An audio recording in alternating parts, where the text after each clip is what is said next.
Imagine uma loja onde um único sapato custava mais que um carro popular, onde a elite brasileira gastava fortunas em uma única tarde de compras, um lugar onde o luxo não tinha limites. Até que a Polícia Federal descobriu que por trás de cada vitrine milionária se escondia o maior esquema de sonegação fiscal da história da moda brasileira. Esta não é uma história comum de sucesso empresarial. Esta é a história de como um império de 400 milhões de reais por ano foi construído sobre mentiras, notas falsas e 1 bilhão de reais roubados do povo brasileiro.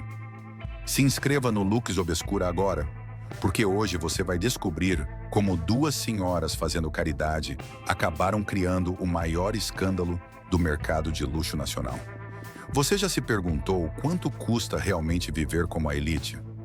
Quanto dinheiro é necessário para comprar não apenas produtos, mas status, exclusividade e o direito de pertencer a um mundo onde poucos podem entrar? A Daslu tinha a resposta para essa pergunta. E o preço era muito mais alto do que qualquer um poderia imaginar.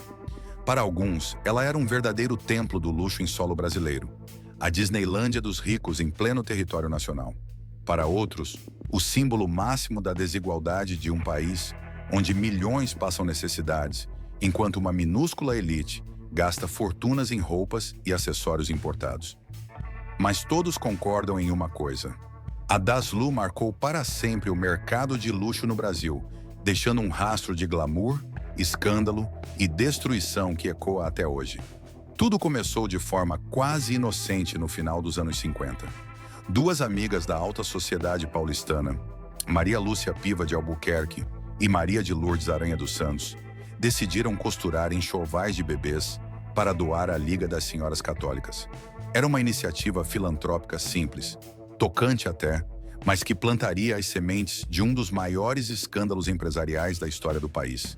Elas nem sonhavam que estavam colocando as bases do que décadas depois seria descrito pelos próprios jornais como a Disneylândia dos ricos. O trabalho começou na garagem da casa de Lúcia, de forma completamente artesanal e intimista, com aquele charme caseiro que a alta sociedade tanto aprecia. Me conta nos comentários. Você já imaginou que um negócio de caridade pudesse se transformar em algo tão controverso? É impressionante como as melhores intenções podem tomar rumos completamente inesperados. Com o tempo, as duas começaram a vender roupas prêt-à-porter nacionais para suas amigas da alta sociedade. Era um negócio informal, mas que funcionava perfeitamente dentro do círculo social extremamente restrito em que elas se movimentavam. Afinal, quem melhor que suas próprias amigas para saber exatamente o que as mulheres da elite paulistana queriam vestir? O nome nasceu naturalmente, quase por acaso. Como as duas se chamavam Lu, as clientes começaram a se referir ao local como a Casa das Lu. Era íntimo, era exclusivo, era diferente de qualquer coisa que existia na época e funcionava perfeitamente para aquela clientela específica e exigente. Essa fórmula não era exatamente inédita. Era relativamente comum na época que mulheres da alta sociedade vendessem moda para as amigas, transformando seus contatos sociais em oportunidades de negócio. Mas poucas fariam isso com tanto sucesso e visão de futuro quanto Maria Lúcia e Maria de Lourdes. Em 1968, as fundadoras alugaram uma casa de 70 metros quadrados na Vila Nova Conceição, um dos bairros mais sofisticados e caros de São Paulo. Não foi coincidência que o novo endereço surgisse justamente no momento em que o Brasil vivia o boom das boutiques, pequenas lojas com identidade própria e foco laser na alta classe média em ascensão. Não havia vitrines chamativas, nem placas na fachada, nem provadores convencionais. A estratégia era radical e ousada. Homens não podiam nem mesmo entrar na loja, nem para comprar presentes, nem para acompanhar suas esposas ou namoradas. Era a exclusividade levada ao extremo absoluto e funcionava como um ímã para a elite feminina paulistana. Mas aqui vem o detalhe que mudou tudo para sempre. Quando Maria Lúcia faleceu, após mais de 20 anos dedicados ao negócio, sua filha Eliana Tranchesi assumiu o comando aos 26 anos. E ela tinha uma visão completamente diferente e muito mais ambiciosa para o futuro da empresa familiar. Eliana entendeu algo que poucos empresários da época percebiam: o poder transformador da imprensa e da exposição midiática. Em apenas uma década sob seu comando, a Daslu saltou de apenas 4 tímidas aparições no jornal O Estado de São Paulo durante toda a década de 70 para impressionantes 28 aparições nos anos 80. A partir do verão de 1986, as novas coleções passaram a ganhar espaço fixo na coluna social de Joyce Pascowitch, na Folha de São Paulo. Celebridades começaram a frequentar o local regularmente, e cada visita se transformava automaticamente em notícia, alimentando um ciclo virtuoso de publicidade gratuita e extremamente eficaz. Uma das frequentadoras mais famosas era a princesa alemã Mafalda von Hessen. Imagine o impacto que causava nos jornais da época. Uma princesa europeia fazendo compras em uma boutique brasileira. Era o tipo de validação internacional que nenhum dinheiro poderia comprar. O que você faria no lugar dela? Deixe a sua opinião nos comentários sobre essa estratégia de usar celebridades para alavancar um negócio.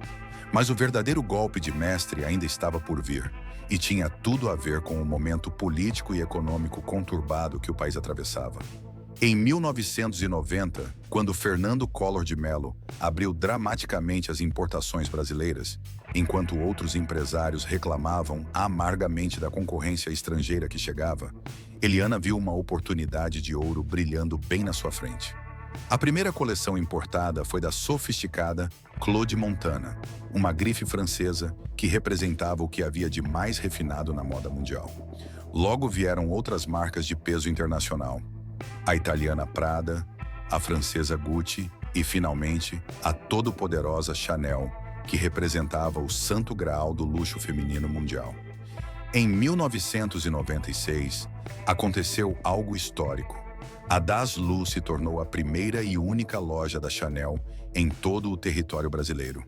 Não contente com essa conquista extraordinária, Eliana começou um movimento inverso e revolucionário. Em vez de apenas vender produtos importados, ela começou a abrir lojas das próprias marcas internacionais dentro da Daslu, como licenciadora oficial e exclusiva.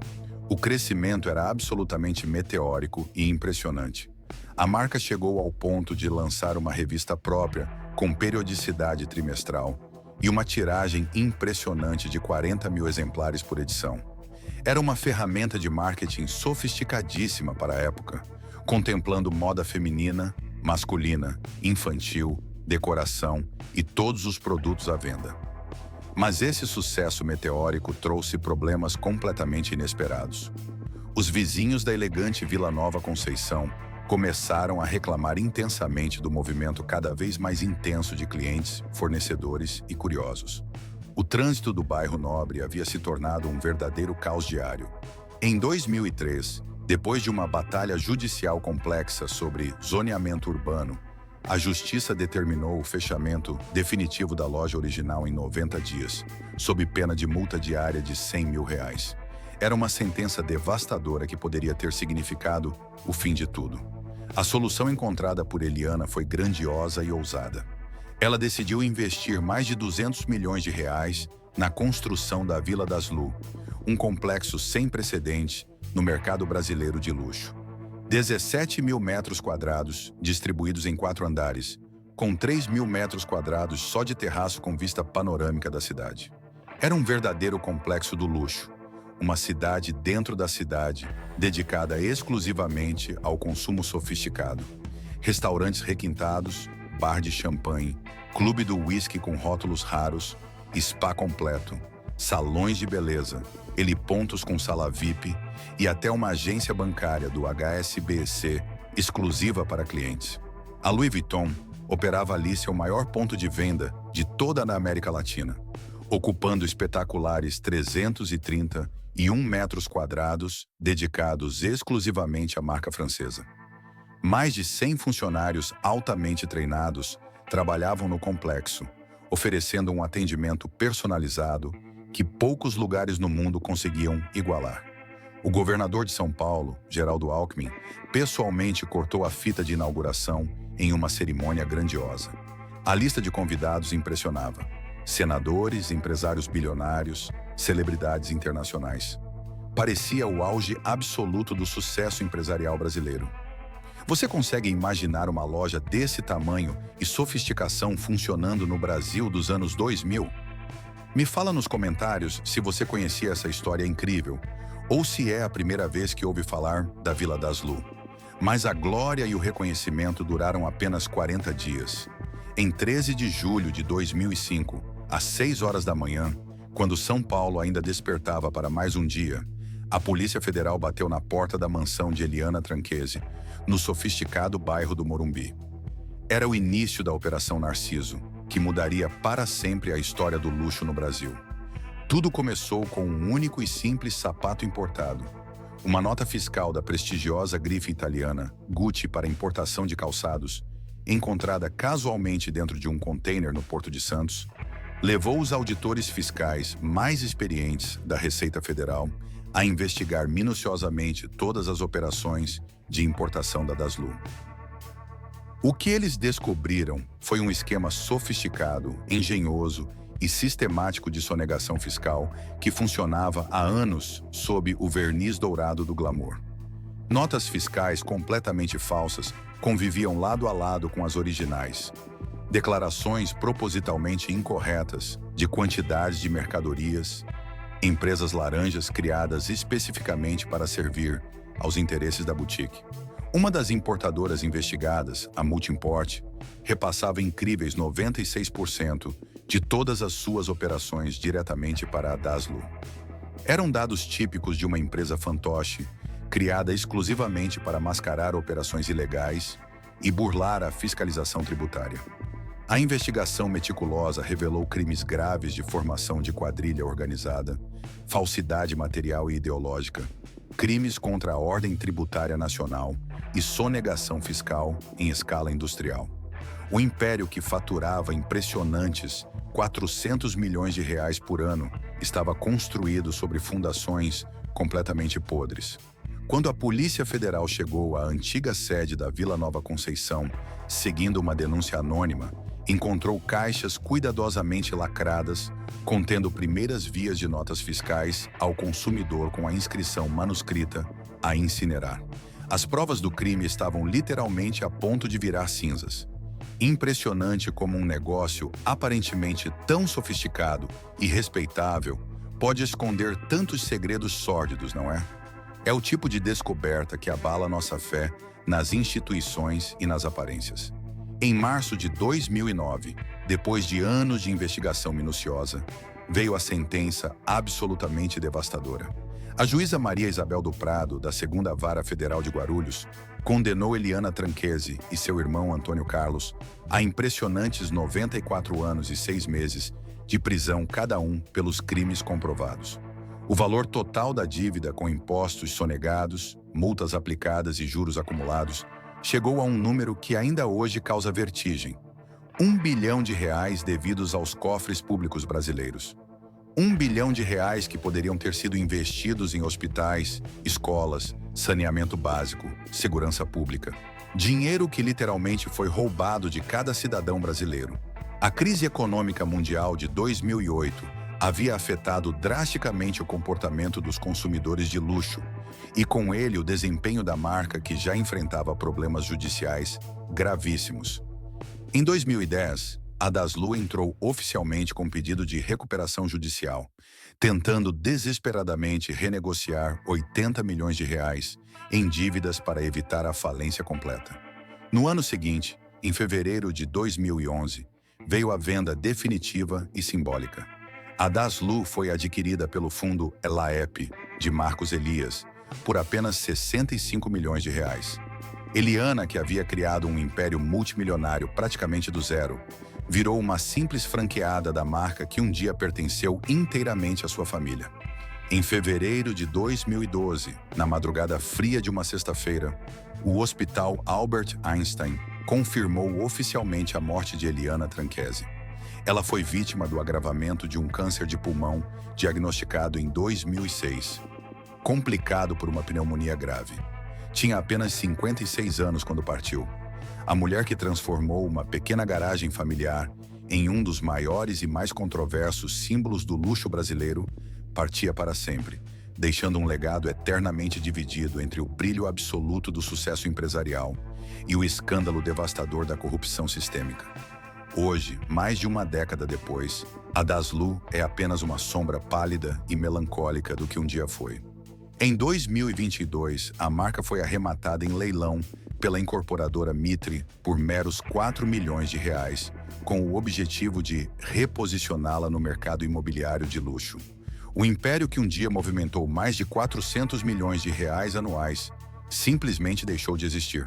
Mas o nome Daslu permanece gravado para sempre como um ícone contraditório de uma era dourada e perdida da moda brasileira. Um símbolo eterno de como o luxo e a corrupção podem andar de mãos dadas. Deixa o like se você ficou impressionado com essa história chocante e reveladora. E me conta nos comentários. Você acha que Eliana foi uma visionária genial dos negócios ou uma criminosa sofisticada que se aproveitou das falhas do sistema? A linha entre genialidade empresarial e criminalidade às vezes é muito mais tênue e perigosa do que conseguimos imaginar. A riqueza tem um preço. Aqui nós contamos quanto.